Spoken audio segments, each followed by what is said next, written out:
आज का विषय है संत समागम से क्या लाभ होता है। आज इसी विषय पर विचार किया जाएगा। जो हमारे महापुरुष हैं उस पर उन्होंने अपना क्या विचार व्यक्त किया। प्रकरण है भगवान शंकर माता पार्वती को बता रहे हैं कि गिरिजा संत समागम समन लाभ कछुआ बेनु हरे कृपा न हो सो गावई वेद पुराण। भगवान शंकर ने कहा कि ऐ पार्वती, अगर दुनिया में सबसे बड़ा लाभ है तो संत समागम।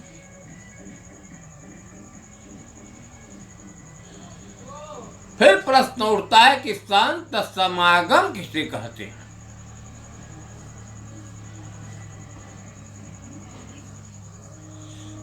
जहां बहुत से संत एक जगह इकट्ठा हो,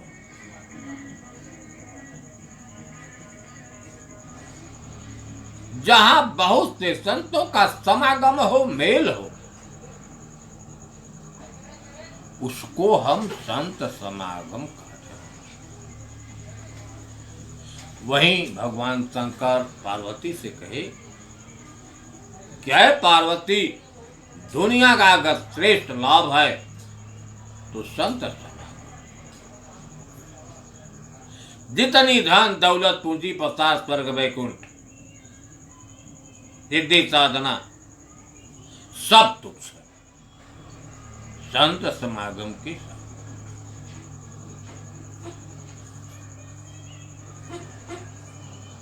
वहीं और संतों का विचार देखें हम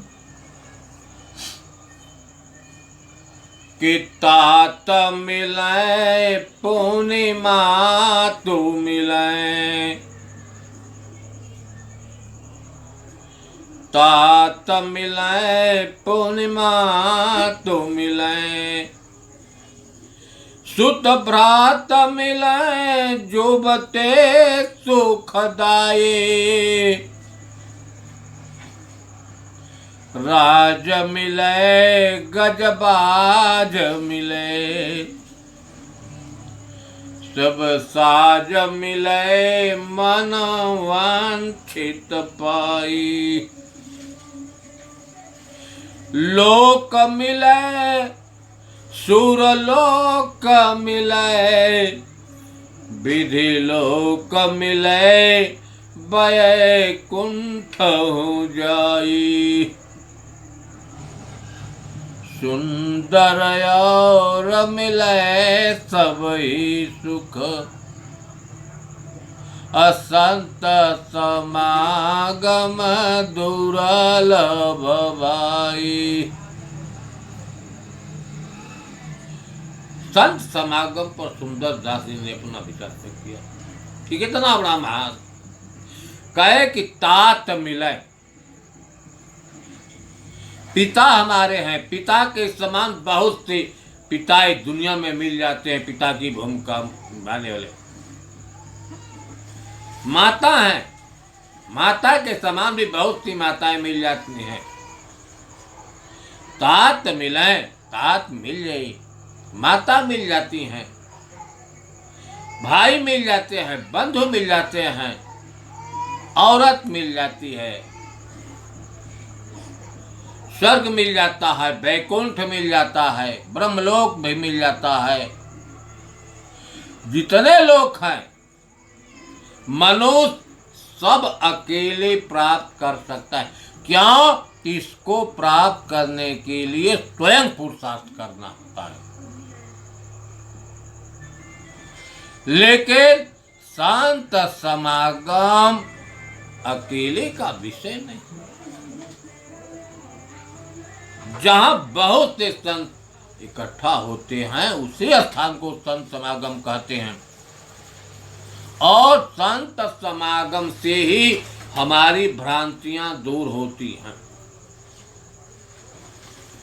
संत समागम में होता है क्या, अब हम इस पर विचार करें। लेख है मानस का, मानस का लेख कि ब्रह्म निरूपण धर्म वेधे वर्णयिता विभाग काहे भगति भगवंत की संयुक्त ज्ञान विराग। भगवान शंकर ने कहा, आए पार्वती, संत समागम में क्या क्या मिलती है बताते हैं कि ब्रह्म निरूपण, ब्रह्म क्या है उसका निर्वाह किया जाता है। ब्रह्म की परख होती है, पहचान होती है, लक्षण जाने जाते हैं। धर्म क्या है, किसको धर्म कहते हैं, और धर्म की विधि क्या है। कई तत्व हैं,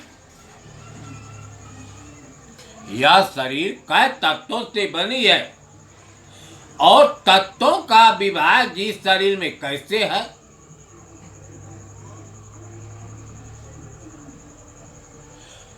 भगवंत क्या है, किसे भगवंत कहते हैं,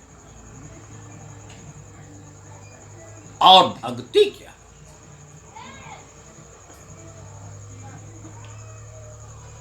क्या ज्ञान है और क्या विराग है। इतनी चीजें हमें संत समागम से ही मिल सकती है। इतनी चीजों का बोध, भ्रम, संशय संत समागम में ही मिटेगा। लेकिन संत हो, संत समागम के समान सिवाय कोई रास्ता नहीं।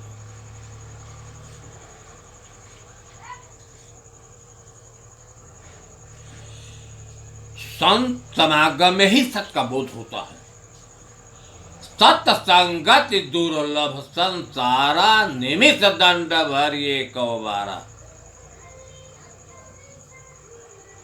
सत्य का संग संसार में बड़ा दुर्लभ है। कहे पलक झपने का खो गया तो बहुत हो गया, लेकिन सत्य का बोध अगर होगा तो संत समागम में ही होगा, संतों से ही होगा। अब हम प्रकरण पर चल रहे हैं कि ब्रह्म है क्या, ब्रह्म किसे कहते हैं। वही वेदांतों का है, संतों का लेख। सत्यम ज्ञान अनंतम ब्रह्म, सत्यम ज्ञान अनंतम ब्रह्म। ब्रह्म जो है सत्य है, वह ज्ञान स्वरूप है और अनंत है। यह लक्षण। पहले हम ब्रह्म के बारे में जाने, ब्रह्म क्यों कहा गया। ब्रह्म शब्द का हम विच्छेद करते हैं तो ब्र और अहम से ब्रह्म बनता है। ब्र का मतलब होता है व्यापक, अहम माने मैं, अर्थात जो सर्वव्यापक सत्ता है, जो हर घट में है, वही हमारे में है। हम कोई दूसरा नहीं, जो सब में है वही इसमें है। इसलिए उस परम तत्व को ब्रह्म कहा गया है। ब्रह्म ही सत्य है। सत्य का मतलब होता है, वही गीता का श्लोक है, भगवान कृष्ण ने कहा कि ना भावो विद्यते सतः, जिसका कभी अभाव न हो वही सत्य है। आप देख रहे हैं यह 5 तत्वों की शरीर है, इस समय है, कुछ समय के बाद यह खत्म हो जाएगी, अपने तत्वों में मिल जाएगी। लेकिन इसमें रहने वाला जो सत्य है वह तो शाश्वत है ही है। शरीर खत्म हो गया, वह है, इसी ब्रह्मांड में है, फिर शरीर धारण कर सकता है, लेकिन उसका अभाव नहीं। प्रकृति का तो कभी भाव होता है, कभी अभाव होता है, तो ब्रह्म ही सत्य है। उसका स्वरूप क्या है? ज्ञान, जानना। वही शरीर में रहकर, वही ब्रह्म, वही सत्य अंतःकरण में जो कुछ क्रिया होती है सबको जानने वाला, सबको देखने वाला साक्षी रूप से है। इंद्रियों में जो गति होती है सबको जानने वाला है, देखने वाला, इसलिए उसका स्वरूप ज्ञान है और वह अनंत है। कब का है कोई रिकॉर्ड नहीं, कब तक रहेगा कोई रिकॉर्ड नहीं, और अगणित घटों में वह प्रतिबिंबित होता है। कितने घट हैं कोई गणना नहीं, अस्थावर हैं, अंडज हैं, पिंडज हैं, उखमज हैं, अगणित घट हैं, कोई गणना नहीं। अनंत का वह अनंत घटों में प्रदर्शित होता है। कहा कि ब्रह्म ही सत्य है, वह ज्ञान स्वरूप है। ब्रह्म सत्यम जगत मिथ्या जीव है। ब्रह्म ही सत्य है। यह दृश्यमान जगत जो है मिथ्या है, नाशवान है, परिवर्तनशील है। जीव ही ब्रह्म है। कहीं स्वर्ग वैकुंठ में बैठा हुआ कोई शरीरधारी ही ब्रह्म है, ऐसा कहीं देखा नहीं गया है, न कोई लिखा है। कहीं स्वर्ग में बैठा, नहीं सतलोक में बैठा हुआ, ब्रह्मलोक में बैठा हुआ कोई ब्रह्म है।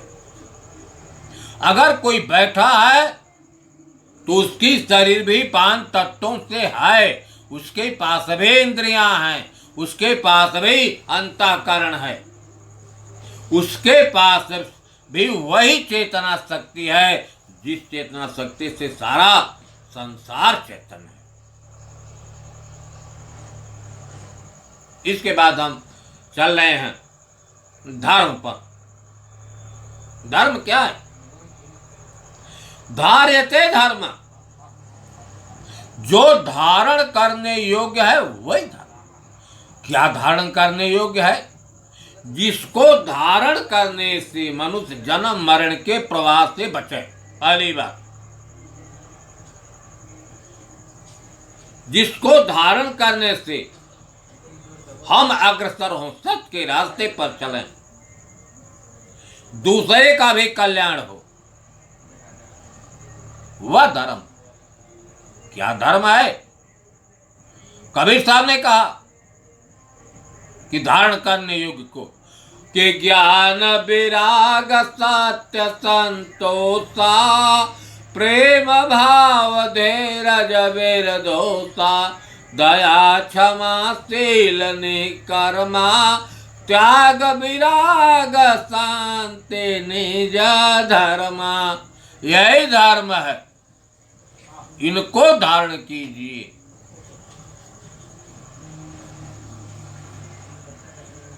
परहित सरिस धर्म नहीं भाई,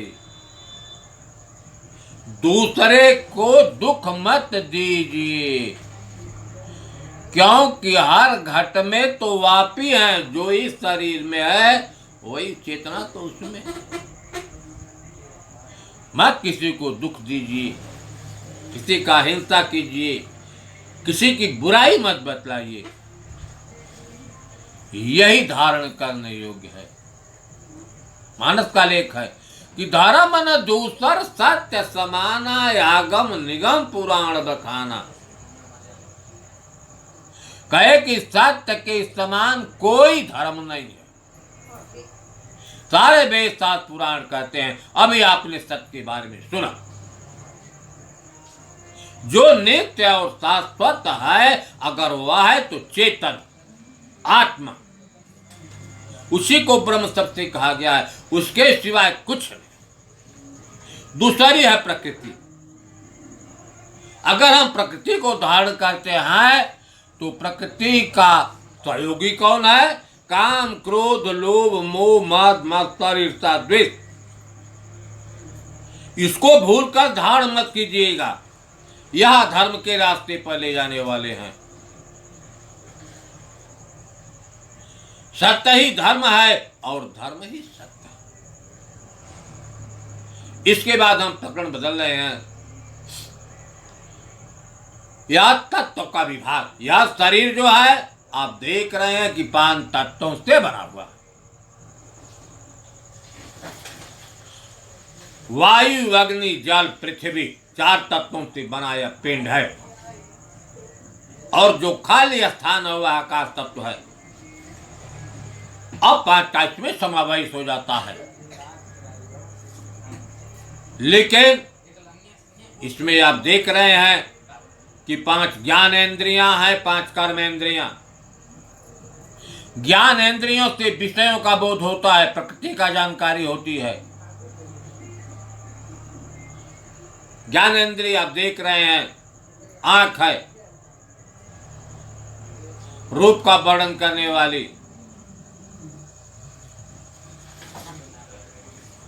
कान जो है, शब्द को बताने वाला। त्वचा जो है, स्पर्श को बताने वाला, ठंडा है, गर्म है,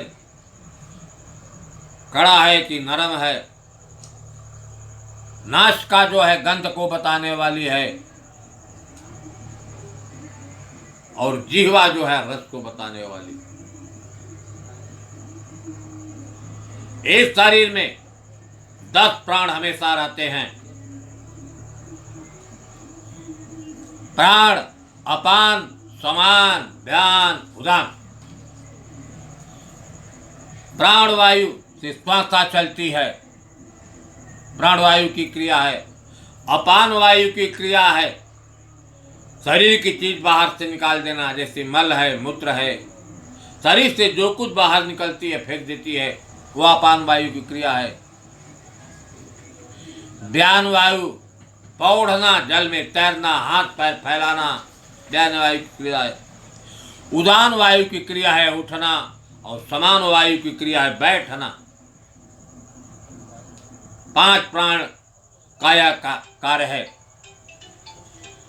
कूर्म, कृंकल, शेष, देवदत्त और धनंजय। प्राण 5 और है। कूर्म वायु से पलकें झपती हैं, कृंकल वायु से छींक आता है, शेष वायु से ढकार आता है, और देवदत्त से जमाई। और एक धनंजय वायु है, जिससे शरीर में सूजन हो जाता है। कहीं सूजन होगी, उसमें धनंजय वायु का प्रकोप। आप देख रहे हैं ये 5 तत्व हैं। ये पांचों के 5 रंग। आकाश जो है काला है, धुंधला। जल जो है सफेद है। पृथ्वी पीला है, हवा हरा है, अग्नि लाल है, अरुण। कैसे कि पृथ्वी के भीतर से जो अंकुर निकलता है पीला होता है। प्रकृति का, पृथ्वी का यह गुण है पीला। और जब हवा से स्पर्श होता है तब हरा हो जाता है। इसमें 25 ठो प्रकृतियां हैं, 5 तत्वों की है। काम, क्रोध, मोह, भय, सुख आकाश तत्व की प्रकृति है। चलन, बलन, धावन, प्रसारण, आकुंचन वायु तत्व की प्रकृति है। क्षुधा, तृषा, आलस, नीत, कांति अग्नि तत्व की प्रकृति है। रक्त है, वीर्य है, मूत्र है, पसीना है, लार है, यह जल तत्व की प्रकृति है। हाड़ है, मांस है, त्वचा है, रोम है, नाड़ी यह पृथ्वी तत्व की प्रकृति है। अब इसके बाद हम चलते हैं प्रकरण बदलकर भगवान और भक्ति। अब देखा भगवान शब्द है, भगवान जिसको कहते हैं। कुछ लोग भगवान शब्द का व्याख्या करते हैं भ से भूमि, ग से गगन, व से वायु, अ से आकाश, न से नीर, अर्थात 5 तत्व ही भगवान है। लोगों ने माना है, लेकिन यथार्थ या सिद्ध नहीं होता। या तो दूसरे के इशारे पर जीने वाले हैं, या तो निर्जीव है, ये चेतन की सत्ता से ये चैतन होते हैं। भगवंत का मतलब होता है, तमाम लोगों का अपना अलग अलग विचार होता है। मैं अपना विचार आपके सामने रख रहा हूं। भग और वंत से भगवंत बनता है। भग माने होता है प्रकृति, माया। वंत माने जिससे उत्पन्न है और उसी से वह चैतन्य है। इसलिए उस परम तत्व को भगवान भग भोगय भग उपजय भगय ते भग से जाय। कबीर साहब ने कहा कि जो भग का भोग करता है, भग माने प्रकृति, स्त्री का शरीर भी प्रकृति से है, धन दौलत पूंजी पसार सब प्रकृति है। चाहे सोना हो, चाहे हीरा हो, चाहे जवाहरात हो, सब प्रकृति है। अगर इसमें फंस गया तो फिर जन्म मरण के प्रवाह में जाएगा। जिसने इस प्रकृति को उत्पन्न किया है, शरीर तल पर नाप लीजिए, बाहर मत जाइए। इस शरीर को जब मां के गर्भ में वीर प्रवेश किया, उसके साथ चेतन है। चेतन से ही यह शरीर की पुष्टि हुई है। उस घर को बनाने वाला एक चेतन ही है और उसमें निवास करता है। इसलिए उसको हम भगवत शब्द से भी बोलते हैं। इसके बाद भक्ति क्या है? भक्ति का मतलब भाव। भक्ति का निरूपण संतों ने नाना प्रकार से किया है। थोड़ा हम 60 में चल रहे हैं समय भाव के कारण। कि भक्ति निरूपण विविध विधाना, दया क्षमा दम, इंद्रियों का दम लता बिताना। कहे या भक्ति के अंग पेड़ पौधे हैं। दया क्षमा इंद्रियों का दम का लता बिताना पेड़ पौधे। कहे समझम नियम यह फूल है और ज्ञान जो है फल है। लेकिन हरि पद रति रस वेद बखाना, आपने ज्ञान के जरिए चेतन तत्व की अनुभूति तो हुई, एक बार अनुभूति हुई, लेकिन मन चेतन में न स्थित होकर विषयों में फिर रसास्वादन करने लगा। अरे जब भक्त चेतन में लीन होगा तब उस फल का रस है। राम ने भक्ति के बारे में बताया कि कहूं भगति पथ कवन प्रयासा, जोगन जग तप मख उपवासा, सरल स्वभाव न मन कुटिलाए, जथा लाभ संतोष सदाई, मूरदास कहाई नर आसा, करई तो काह करे अविश्वासा। यह भी भक्ति का रास्ता है। इसके बाद हम ज्ञान पर चल रहे हैं। ज्ञान क्या है? आत्मज्ञानम विदुर ज्ञानम। आत्मज्ञान को ही संतों ने ज्ञान कहा है। आत्मा का ज्ञान। ज्ञान अमर पद बाहरे। कबीर साहब ने कहा जो अमर पद शाश्वत पद है उसका ज्ञान ज्ञान। कृष्ण ने कहा कि क्षेत्रज्ञम चापी माम वेदी सर्व क्षेत्रे सुभारता, क्षेत्र क्षेत्रज्ञ योर ज्ञानम तज ज्ञानम। अर्थात इस शरीर में जो क्षेत्रज्ञ है, क्षेत्र को जानने वाला, और जो क्षेत्र है प्रकृति, दोनों का ज्ञान ज्ञान है, ऐसा संतों का मत है। विराग क्या है? विराग का मतलब बिना राग का, सांसारिक वस्तुओं से राग न हो। कहो तात सो परम विरागी, अत्रिण सम सेद तेन गुण त्यागी। राम ने कहा कि वास्तविकता में विरागी वही है जो तिनके की समान सिद्धियों को और तीनों गुण को लात मार दे, वही विरागी है।